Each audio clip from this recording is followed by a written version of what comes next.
Olá pessoal, sejam todos muito bem-vindos à nossa aula 21 do nosso curso de História Geral. Hoje nós trataremos desse último grande acontecimento da Idade Moderna, que é a independência dos Estados Unidos da América. Nós comentamos nas nossas últimas aulas a Revolução Gloriosa, o desenvolvimento do liberalismo, tanto político quanto econômico, que transforma efetivamente a Inglaterra. Agora, paradoxalmente, como muitas coisas em história, apesar de, na Inglaterra, um vetor liberalizante, tanto no sentido político e econômico, ser muito marcante, esse mesmo movimento histórico gerará nas colônias do Império uma outra abordagem da metrópole em relação às suas colônias. A Inglaterra passará a tratar suas colônias cada vez mais com as características desse novo imperialismo, o imperialismo que será predominante no século XIX, que focará muito no controle econômico, e na relação cativa e privilegiada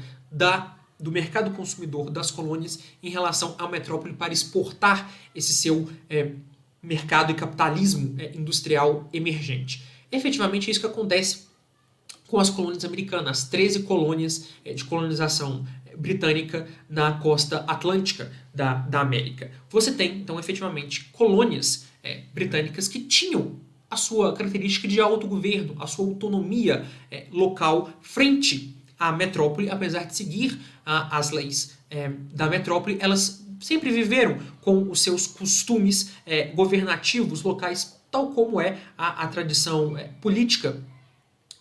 do povo britânico já há muitos séculos. Então, essa autonomia passa a sofrer a ingerência de várias leis, especialmente tentando constranger as colônias do ponto de vista econômico. Então, a lei do açúcar, a lei do chá, a lei do selo, gerará uma série de indas e vindas de tensão entre a metrópole e a colônia e gerará indignação, revolta, que será contemporizado e nessas indas e vindas até a escalada efetivamente desse estremecimento dessas relações que será culminante no corte dos laços políticos entre a colônia e a metrópole. Então você tem não apenas todas essas leis que nós já mencionamos, especialmente no governo de Jorge III, e aqui é importante mencionar que apesar do sistema já de monarquia constitucional pós-revolução gloriosa estar estabelecida, os reis ainda tinham um papel muito importante na política interna e administrativa da Inglaterra. Esse foi um movimento lento de simbolização da monarquia, mas Jorge III era acusado, inclusive internamente, de ser um rei que exercia muito o papel político que lhe era permitido dentro dos constrangimentos do sistema político inglês. Então, essas tensões se escalam. Você tem, por exemplo, o massacre de Boston de 1770, em que alguns colonos são mortos pelas tropas inglesas. Você tem esse famoso caso que nós estamos retratados aí da festa do chá de Boston, uma revolta contra a tentativa de monopolização da comercialização desse produto muito próprio do modo de vida britânico. Você tem a edição das Leis Intoleráveis de 1774, que realmente escalariam essa tentativa de controle, e as colônias, apesar de fragmentadas, têm um senso comum de perplexidade, de resistência a esse movimento e se unem efetivamente nos congressos continentais para, primeiro, tentar apresentar uma frente unida ao parlamento e ao governo britânico para recuperar a sua autonomia. Aqui o princípio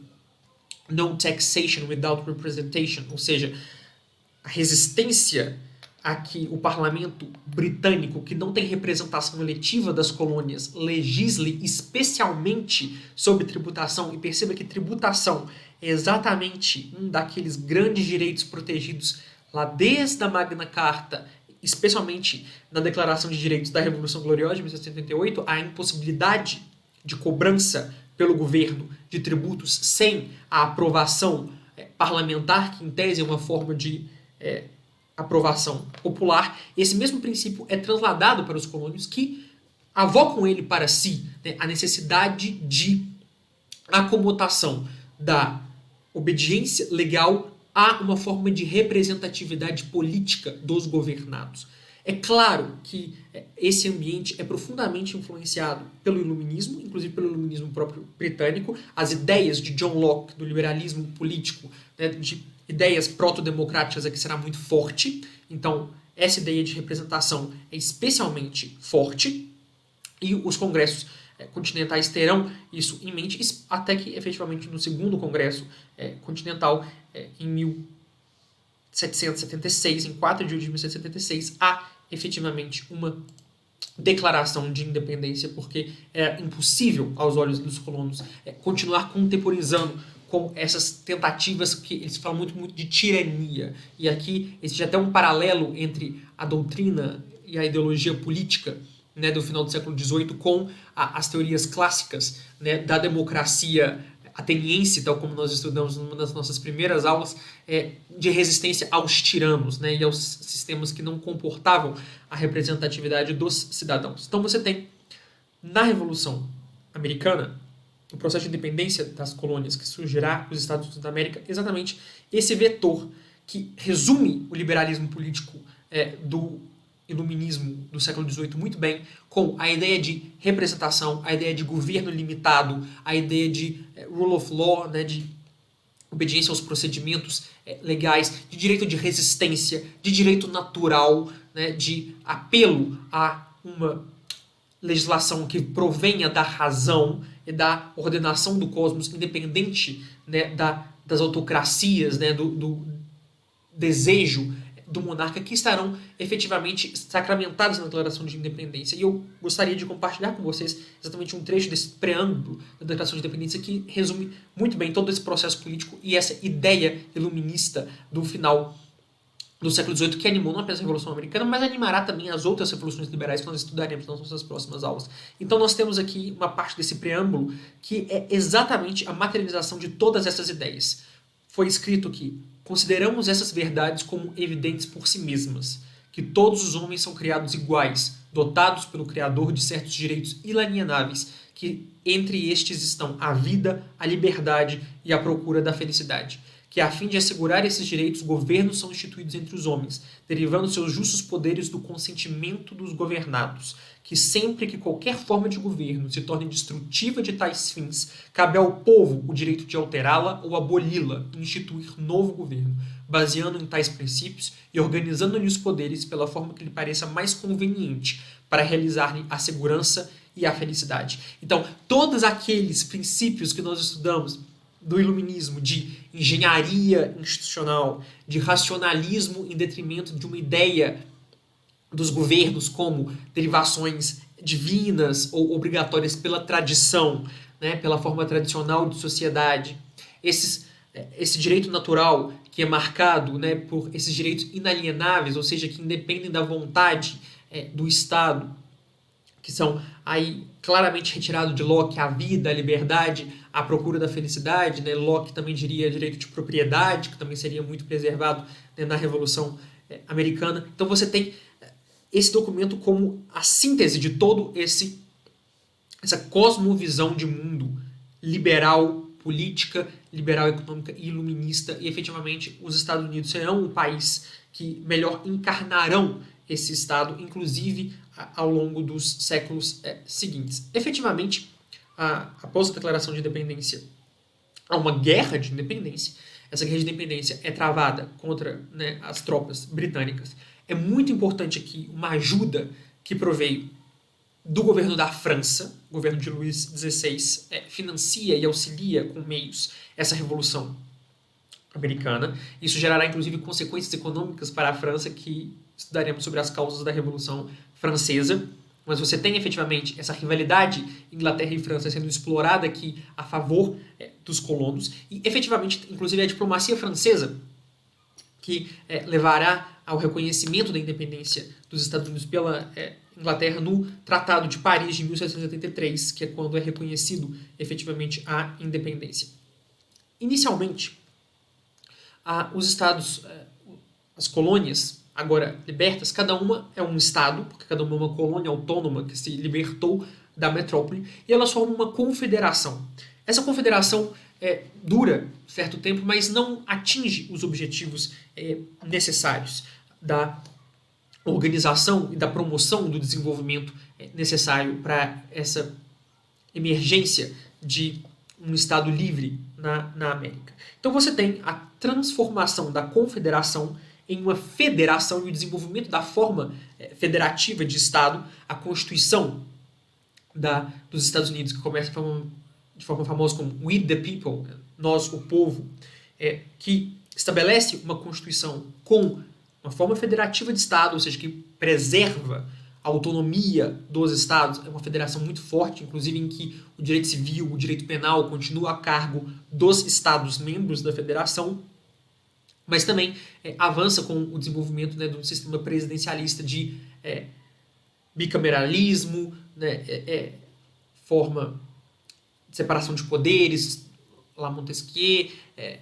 eleições indiretas e periódicas para o cargo de presidente, e aqui, efetivamente, a Constituição se afirma em 1787, formando a estrutura do governo federal, e depois os direitos, especialmente aqueles importados da Declaração de Direitos da Inglaterra, né, as primeiras 10 emendas a essa Constituição, a Bill of Rights de 1791, fechariam esse arco de constituição da estrutura do sistema constitucional americano. É importante frisar aqui uma coisa que eu gosto de destacar, é a diferença, efetivamente, né, que gerou essa inovação em ciência política de um sistema federal e presidencialista contrário a um Estado unitário e parlamentarista, que será a marca da Europa no século XIX e até hoje, em certas medidas. Então, qual que é o sistema da Revolução Liberal Europeia? É um sistema em que diminui-se o poder do rei com a ascensão do parlamento, quando não abole a monarquia, né, quando mantém-se a forma de monarquia constitucional, e o parlamento é uma entidade governativa. Então, o governo do país está a cargo do parlamento e é uma comissão do parlamento, né, uma extensão do parlamento, que é o gabinete de ministros, que tem que ser membros do parlamento, que governará. Então, na verdade, o poder executivo é uma derivação do poder legislativo e não há estrita separação de poderes, tal como na teoria clássica de Montesquieu. Não há essa independência de poderes, há interdependência de poderes e uma unidade do sistema político em torno do parlamento, nos sistemas parlamentaristas de tipo europeu. Já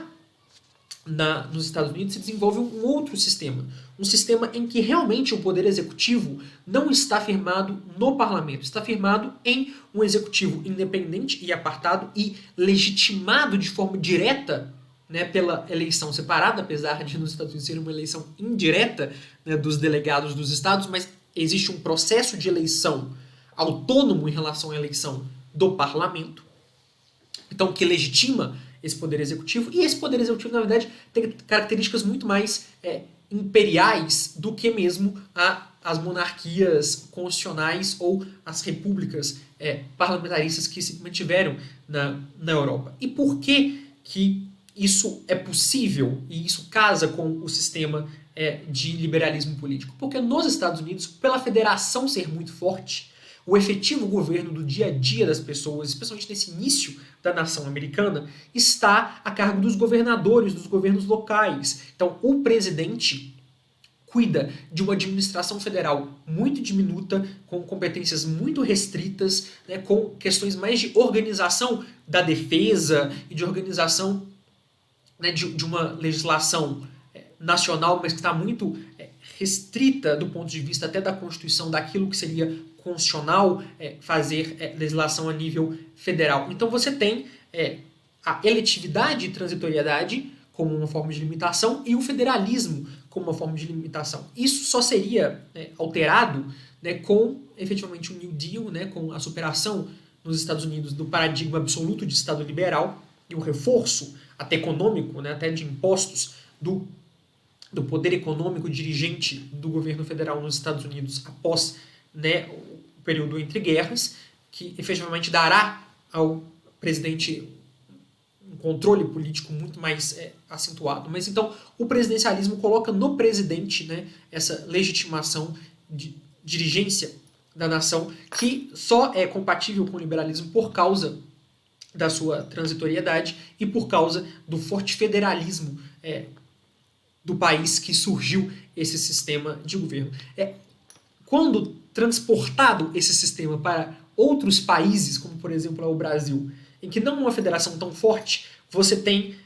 uma diminuição dessa carga liberal do sistema, e você realmente tem o presidencialismo como o sistema, né, como o sistema de governo que concentra poderes na mão do presidente, e nós veremos como isso gerará, né, consequências para a história geopolítica dos países que assumem essa forma de governo importada do sistema americano, sem importar também a sua federação. Mas, em linhas gerais, nós temos esse processo de independência dos Estados Unidos, que é a combinação dessa tradição própria britânica, importada para as Américas, iluminista e liberal, e que gerará um governo democrático,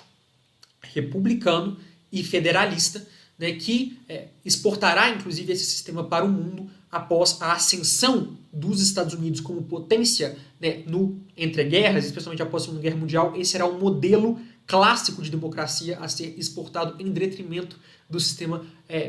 de monarquia parlamentarista ou de república parlamentarista própria da Europa. Então, se você gostou desse vídeo, curta o vídeo, se inscreva no canal. Nós encerramos aqui os processos macros políticos da Idade Moderna. Faremos então a revisão da linha do tempo da Idade Moderna até poder chegarmos então na inauguração da Idade Contemporânea com a Revolução Francesa. Espero vocês nas próximas aulas.